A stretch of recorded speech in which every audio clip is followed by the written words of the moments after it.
വിദേശത്തല്ല, ഇപ്പോൾ എവിടെയുണ്ടെന്ന് കുഞ്ഞാറ്റ. സിനിമയിലേക്ക് വരാൻ തീരുമാനിച്ചോ ഇല്ലയോ എന്ന് ഉർവശിയുടെ മകൾ. തന്റെ ഭാവി പരിപാടികളെക്കുറിച്ചും സിനിമയെക്കുറിച്ചും കുഞ്ഞാറ്റ. സിനിമയിൽ എത്തിക്കാണാൻ ഒരുപാട് പേർ ആഗ്രഹിക്കുന്ന താരപുത്രിയാണ് ഉർവശിയുടെ മകൾ കുഞ്ഞാറ്റ എന്ന തേജ ലക്ഷ്മി.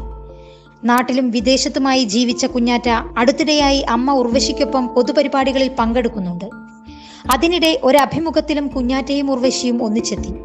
ഇതിൽ തന്റെ ഭാവി പരിപാടികളെക്കുറിച്ചും സിനിമയെക്കുറിച്ചും കുഞ്ഞാറ്റ വിശദമാക്കുന്നുണ്ട്.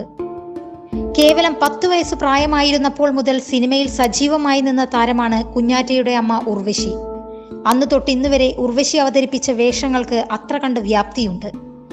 ഈ അമ്മയുടെ മകൾ സിനിമയിൽ വരുമ്പോൾ പ്രതീക്ഷയുടെ അമിതഭാരമേൽക്കേണ്ടി വരിക സ്വാഭാവികം. 41 വർഷമായി അമ്മ സിനിമയിൽ സജീവമായി നിൽക്കുന്നത് വലിയ കഷ്ടപ്പാടിന്റെ ഫലമെന്ന് മകൾ കുഞ്ഞാറ്റ വിശ്വസിക്കുന്നു. മലയാളത്തിലോ തമിഴിലോ ആയിക്കൊള്ളട്ടെ, അമ്മ അക്കാര്യത്തിൽ പിറകിലേക്ക് പോയിട്ടില്ല എന്ന് കുഞ്ഞാറ്റയുടെ നിരീക്ഷണം. നടി ശ്രീദേവി പോലും അമ്മയുടെ ഫാൻ എന്ന് ബോണി കപൂർ പറഞ്ഞത് കേട്ട് അത്ഭുതപ്പെട്ടു എന്ന് കുഞ്ഞാറ്റ. അക്കാരണം കൊണ്ട് ആ അമ്മയുടെ മകൾ എങ്ങനെ അഭിനയിക്കുമെന്ന് കാണാൻ പ്രേക്ഷകർ കാത്തിരിക്കുന്നു എന്നും കുഞ്ഞാറ്റ പറഞ്ഞു. പുതുമുഖങ്ങളിൽ കുടുംബ പാരമ്പര്യത്തിൽ നിന്നും വരുന്ന കുട്ടികളുടെ മേൽ സമ്മർദ്ദമുണ്ടാകുമെന്ന് ഉർവശിയും സമ്മതിക്കുന്നു. പഴയ കാലത്ത് സ്ക്രിപ്റ്റ് തിരഞ്ഞെടുക്കാനും മറ്റും തനിക്ക് കുടുംബത്തിന്റെ സഹായം കൂടി ഉണ്ടായിരുന്നു എന്ന് ഉർവശി. പക്ഷേ ഇന്നത്തെ കാലത്തെ കുട്ടികൾക്ക് അതെല്ലാം സ്വയം ചെയ്യണം.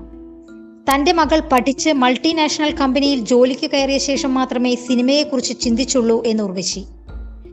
അമ്മയുടെ കോമഡി വേഷങ്ങളോടും ഇമോഷണൽ വേഷങ്ങളോടും കുഞ്ഞാറ്റയ്ക്ക് ഇഷ്ടമുണ്ട്. കൂട്ടത്തിൽ അമ്മയുടെ തമാശ വേഷങ്ങളാണ് കൂടുതൽ ആസ്വാദ്യകരം. സിനിമയോടൽപ്പം താല്പര്യം തോന്നി തുടങ്ങിയെന്ന് കുഞ്ഞാറ്റ. ബംഗളൂരുവിൽ ജോലി ചെയ്ത ശേഷം ഇപ്പോൾ ചെന്നൈയിൽ എത്തി. കുഞ്ഞാറ്റ ബംഗളൂരുവിൽ തന്നെയാണ് പഠിച്ചതും.